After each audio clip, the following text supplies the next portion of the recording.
The ocean murmurs beneath a bruised dawn, its mist curling upward like breath from a restless spirit. Elena Vale, 34 years old, stands at the cliff's edge, her gray wool coat clinging to her in the wind. She's a woman caught between worlds. Mixed heritage, olive skin gone pale, long dark hair tangled with salt spray. Her eyes are closed, as though tuning herself to something beyond sound.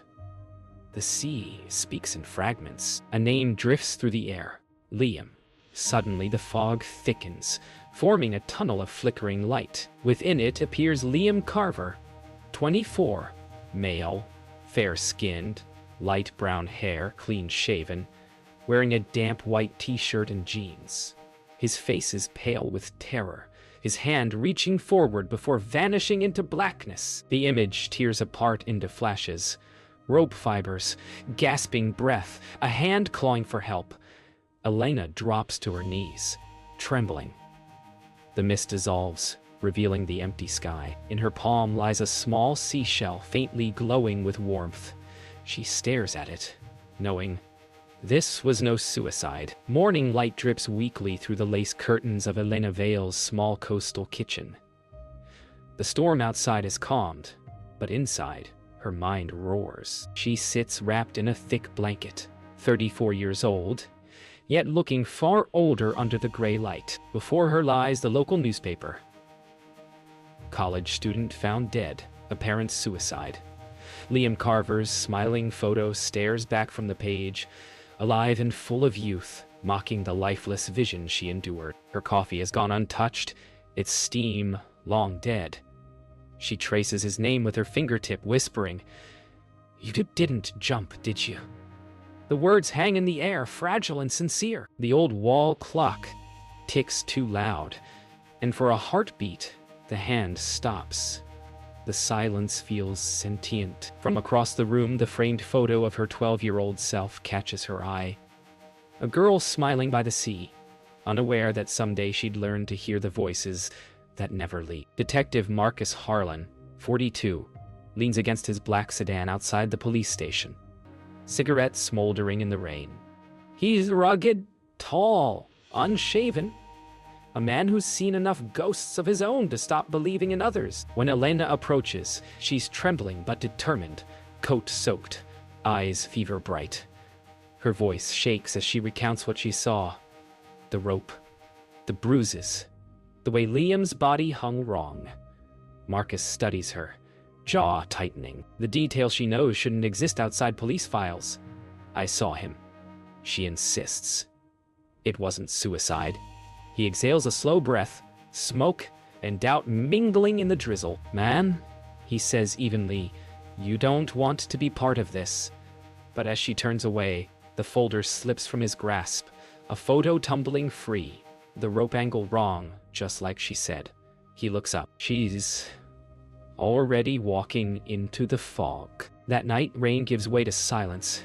Elena sits on the bathroom floor beside a full tub, steam rising around her like breath from the unseen. She stares at her reflection rippling in the water, two versions of herself, living and haunted.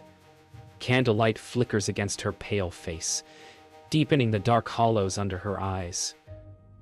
"Why me?" she whispers. The water stirs, though she hasn't moved. A faint knock echoes through the apartment, once, twice, then stillness. Beneath the surface, something shifts. The shape of a face forms. Liam's, eyes open, lips moving underwater. She gasps, jerks backward, knocking over the candle. The flame extinguishes instantly. Only darkness remains, and her reflection now shows one face, hers, but the eyes aren't her own. Elena doesn't sleep that night. When exhaustion finally claims her, the dream comes violent and clear. She's inside Liam's final moments. The pressure in his chest, the struggle, the rope biting into skin, the desperate thought, "I don't want to die."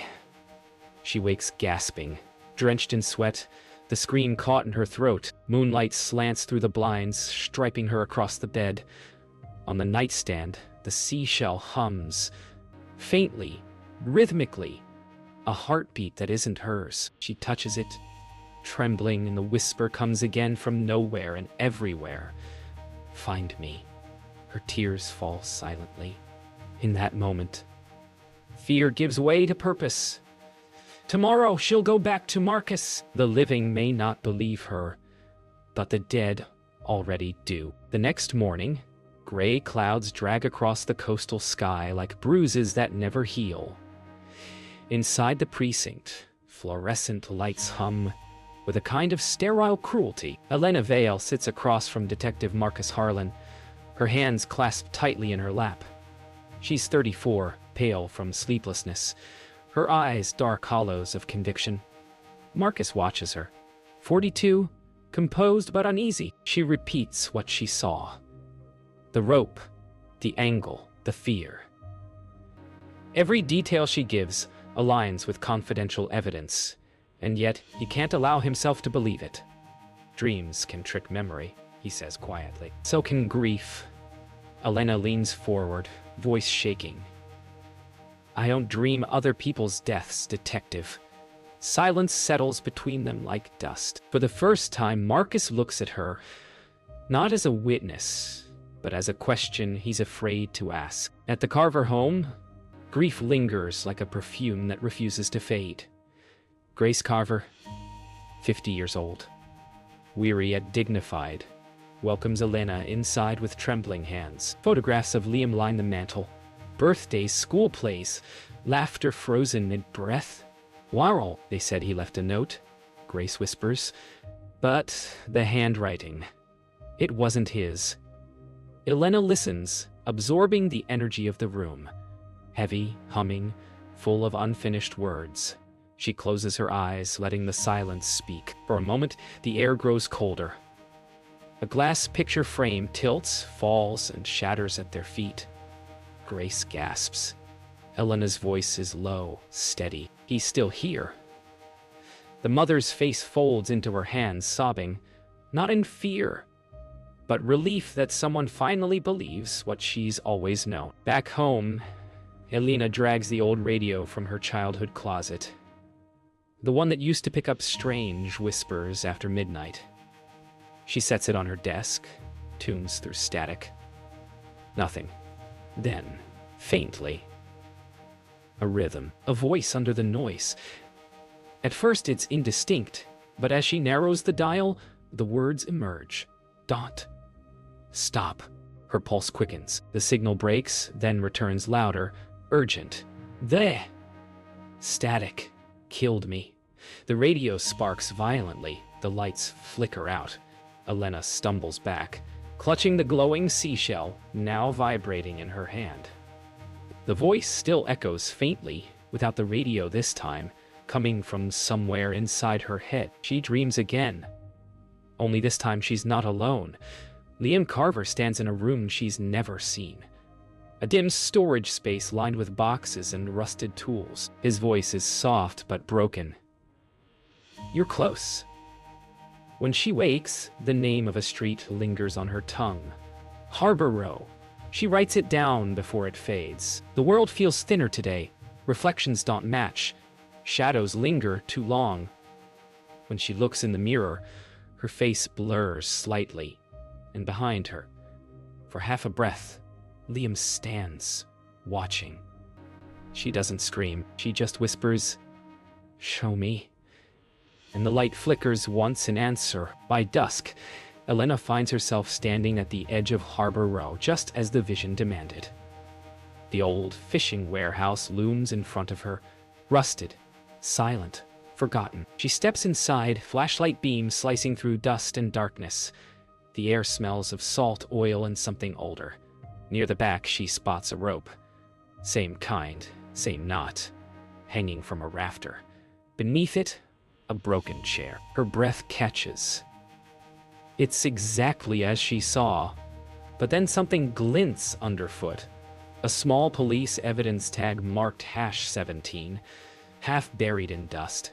Her hand trembles as she picks it up. Someone had been here before, and left this behind. For the first time, Elena realizes she's not just seeing death, She's walking straight into it. The morning fog clings to the world like memory. Elena Vale, 34, stands once again inside the abandoned warehouse. Her flashlight beam catches dust motes, drifting through shafts of sunlight. She photographs the rope, the chair, the police tag.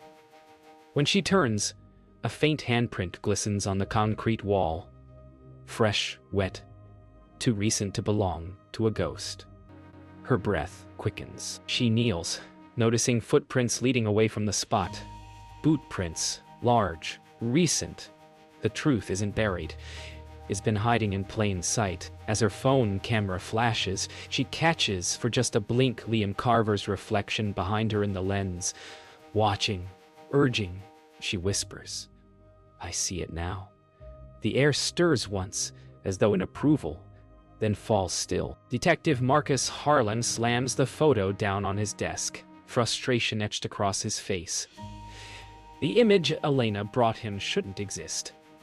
The evidence tag was logged, sealed, and gone. Now, here it was again, found by a psychic. He rubs his eyes, jaw tight. "You're telling me the dead led you there?" Elena meets his stare, calm, steady. "No, detective. The truth did." He exhales, torn between duty and disbelief. He's lost cases before, but never his certainty. Finally, he grabs his coat. "Show me," he mutters. And for the first time, he doesn't mean show me proof.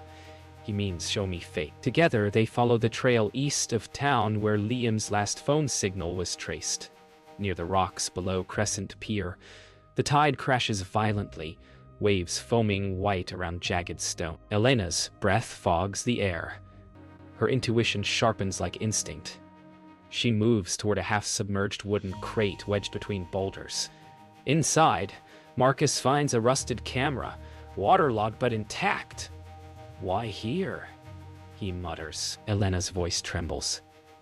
"Because this is where he tried to hide it." As she touches the crate, a flash floods her mind. Liam running, shouting, someone chasing him. She reels, gasping. Marcus catches her before she falls. When she opens her eyes, the word mayor is on her lips. Inside the mayor's office, wealth and deceit hide behind polished oak.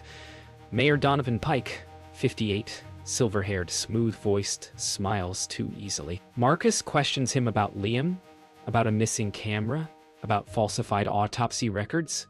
The mayor's charm never cracks, but Elena feels it, a pulse of guilt, heavy and sour, radiating off him like heat. Her head begins to ache.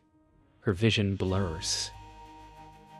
For a second, she sees him standing over Liam's body, shadows twisting around him like smoke. She steadies herself on the desk, whispering, "He knows." Pike's smile falters just slightly. Marcus notices. The room feels smaller now, truth pressing against its walls. That night, Elena sits on the pier where the ocean once whispered Liam's name. She closes her eyes, clutching the seashell. The vision returns, clearer now.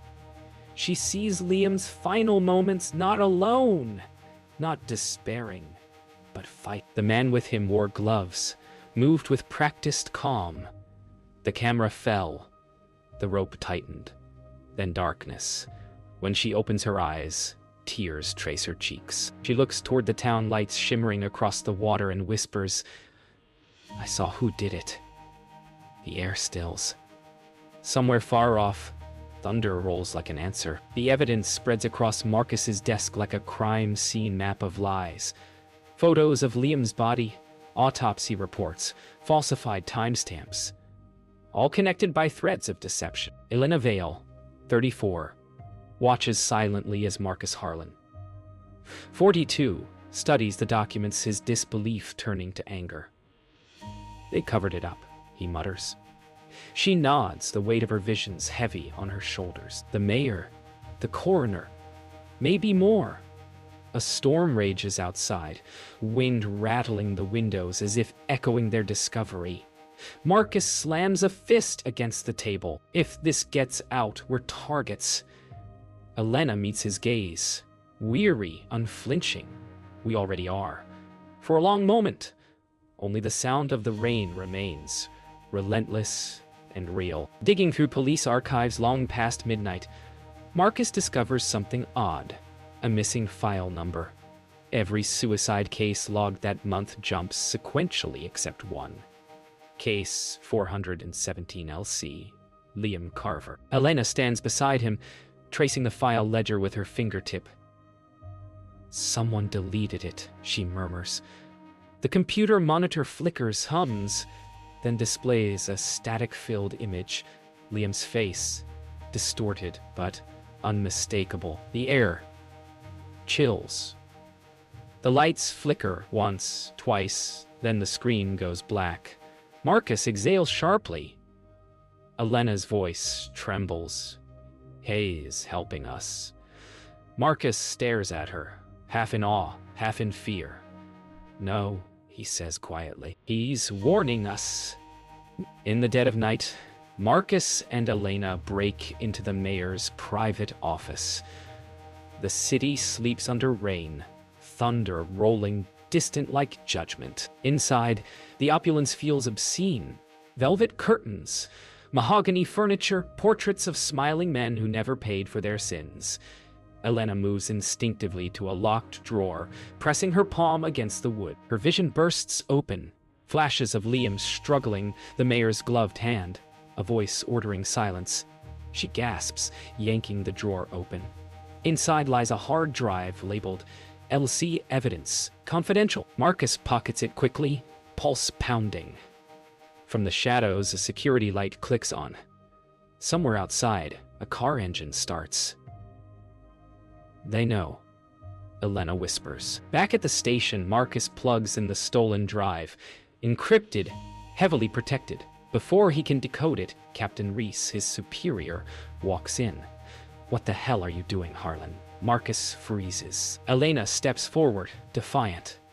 We have proof Liam Carver was murdered. Reese's face hardens.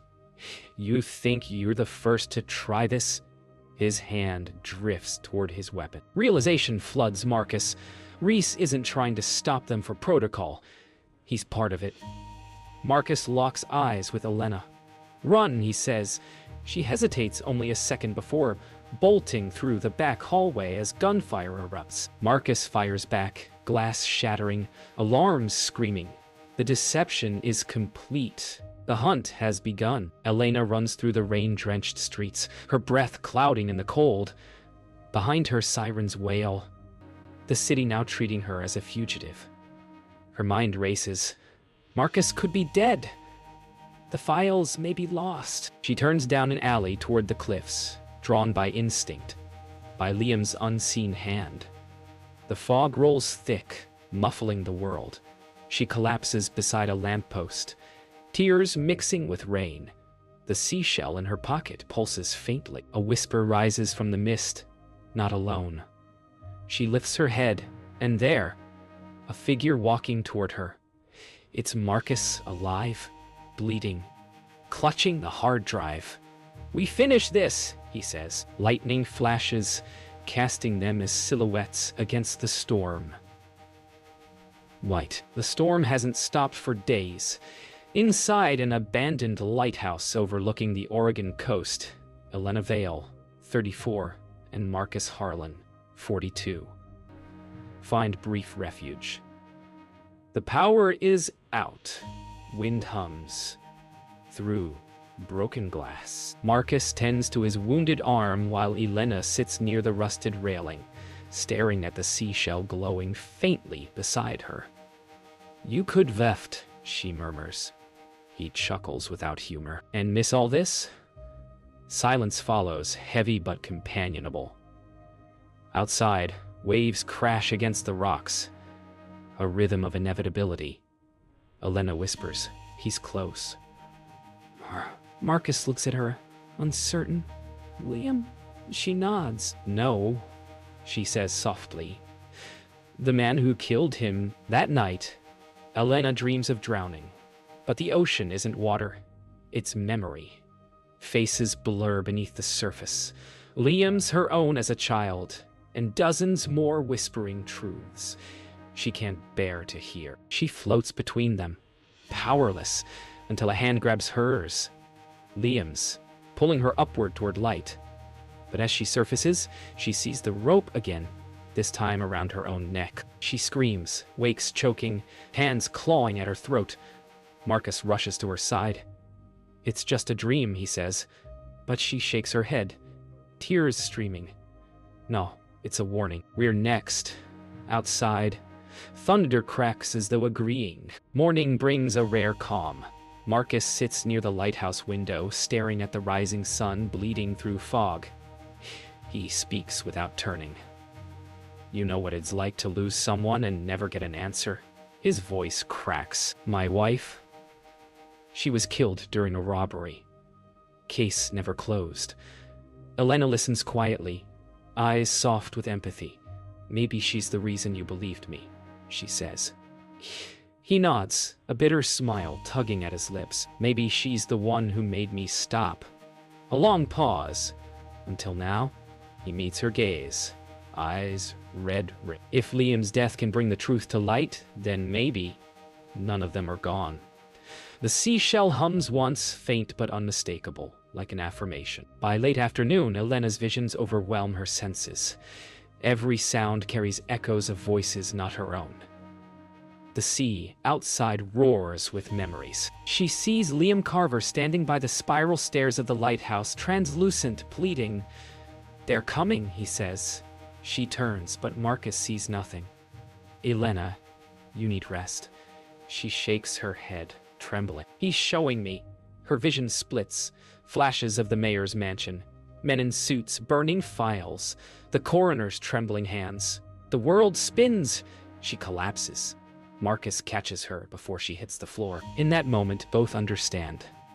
She's the only link left between the living and the truth. But the truth is devouring her. Night again. Rain lashes against the glass, lightning splitting the sky. Elena wakes on the floor, weak but lucid. Marcus sits nearby, exhausted, revolver resting beside him. "They'll find us soon," he murmurs. "Then we make them see," she replies. Her voice has changed. Calm, resolute, otherworldly. She rises, moves to the window overlooking the sea. Liam's death wasn't the end. It was the beginning. Marcus stands beside her, following her gaze. Below, distant headlights crawl along the coastal road. The mayor's men closing in. The seashell glows brighter than ever before, bathing them both in amber light. Elena whispers, "He's ready." The storm answers with thunder that shakes the earth. Dawn breaks over the cliffs, washed in stormlight and exhaustion. Marcus Harlan connects the stolen hard drive to his laptop, while Elena Vale watches, still pale but steady. The screen floods with files, videos, messages, ledger entries, proof of a cover-up spanning years. One folder labeled "Elsay footage" holds Liam's final moments. Marcus hesitates before pressing play. The video shows the mayor's men restraining Liam, his muffled pleas, the rope, the fear. Elena covers her mouth, tears spilling silently. Marcus looks away, jaw set. "We end this," he says. They upload everything to a secure site, broadcasting the truth before anyone can silence them. Outside, police sirens wail closer, but neither moves to stop. Engines roar outside. Black SUVs line the coastal road below. The mayor's security detail and armed officers fan out across the rocks. Marcus checks his gun. Elena clutches the seashell. "If they destroy the drive," she begins. "They won't," Marcus interrupts, his voice calm, fatalistic. He hands her a small flash drive. "Back up. Get it to someone who'll listen." She stares at it like a live ember. The door below crashes open. Boots pound the stairs. Elena looks toward the storm-lashed window, then back at Marcus. "You'll die here." He smiles faintly. "Then at least I'll die knowing the truth got out." Thunder drowns the sound of gunfire. The attackers storm the tower. Bullets rip through glass, wind screaming with every shot. Marcus fires back, buying seconds at a time. "Go!" he shouts. Elena hesitates, tears streaking her face. "I can't leave you." He grips her hand briefly, a silent goodbye. "You already saved me," he says. She runs up the spiral stairs, clutching the flash drive as Marcus turns toward the door. A final shot echoes. Silence. Upstairs, Elena stops, heartbreaking, but she keeps moving. The seashell burns hot in her pocket, pulsing like a heartbeat that isn't hers. Elena bursts onto the observation deck, lightning illuminating the horizon. She collapses to her knees, holding the flash drive close. "Liam, please," she whispers. "Help me finish this. The wind rises violently." The seashell lifts from her palm, hovering, glowing brighter than ever. Through the roar of the storm, she hears voices. Dozens. Layered. Familiar. The dead. They speak through her, their words flowing like light. Truth doesn't die. It waits. The shell shatters, scattering fragments of golden light that spiral outward through the storm, carried to every signal, every broadcast tower along the coast. The truth is free. By morning, the storm is gone. News broadcasts play across every channel. Leaked footage, evidence files, and testimonies flooding the public. Mayor Donovan Pike is led away in handcuffs, expression hollow. The investigation unravels years of deceit. Among the headlines, one name keeps appearing: Detective Marcus Harlan, killed in the line of duty exposing corruption. Elena watches from the cliffs. The wind gentle now, the ocean calm. She closes her eyes and whispers, "You did it." From the distance, a single gull cries. The seashell fragments rest in her hand, dull but warm. When she looks up, the sunlight forms a faint outline of Liam Carver beside her, smiling before fading into the horizon. A week has passed since the storm broke the silence. The town moves slower now. News vans gone, whispers fading, truth settling like mist over the cliffs. Elena Vale, 34, walks through the cemetery on the hill overlooking the sea. The air smells of salt and pine. She stops before Marcus Harlan's grave, a simple stone, marked with his name and badge number. Her hand rests on the cool granite. "You believed when no one else would," she says softly. The wind answers with a sigh.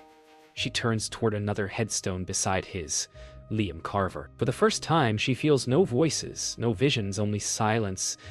Peaceful, patient. "You can rest now," she whispers. At home, Elena sits by her writing desk, candlelight flickering across pages of a letter addressed to Marcus' daughter, whom she's never met. Her handwriting is steady, but tender. She tells the girl about her father's courage, how he faced the truth even when it cost him everything. Between lines, her tears fall, leaving small, dark stains on the paper. "Your father didn't die chasing ghosts," she writes. "He died protecting the living." She folds the letter carefully, sealing it with a trembling hand. When she looks up, the seashell fragments on her desk hum faintly, catching the candle's flame like tiny stars. That night, a soft knock echoes through her apartment, gentle, rhythmic, familiar. She opens the door to find no one there, only a small trail of seawater leading down the hall. The air smells faintly of salt and memory. A whisper stirs the curtains. "Thank you." Her eyes fill instantly. She smiles through tears. "Goodbye, Liam?" The wind sweeps through, extinguishing the candle, leaving the room in soft darkness. For the first time since it all began, Elena doesn't feel haunted.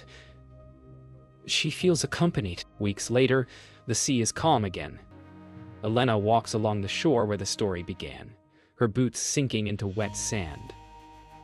Children's laughter carries from a nearby pier. The world feels lighter, washed clean. She bends down, picks up a small shell, ordinary, quiet, lifeless, and places it gently in her pocket. She doesn't need proof anymore, Belief has become understanding. In the distance, sunlight pierces through clouds, breaking the horizon in gold. She whispers, "We're all just echoes, trying to be heard." The tide rushes forward, soft and forgiving, as if answering. As the final light fades, Elena stands once more on the cliff's edge, the same place where it began. The wind hums low, gentle now, carrying only peace. She closes her eyes, feeling the weight of the past dissolve. The world is quiet, whole. In the distance, faint laughter drifts through the air. Marcus's voice, Liam's. Others she's guided toward the light. She smiles, tears tracing her cheeks. "It wasn't suicide," she murmurs. "It was truth." The sea responds with a final surge of light over water, brilliant and blinding. When the glow fades, she's gone, her coat fluttering empty where she stood. Only the waves remain, whispering her name.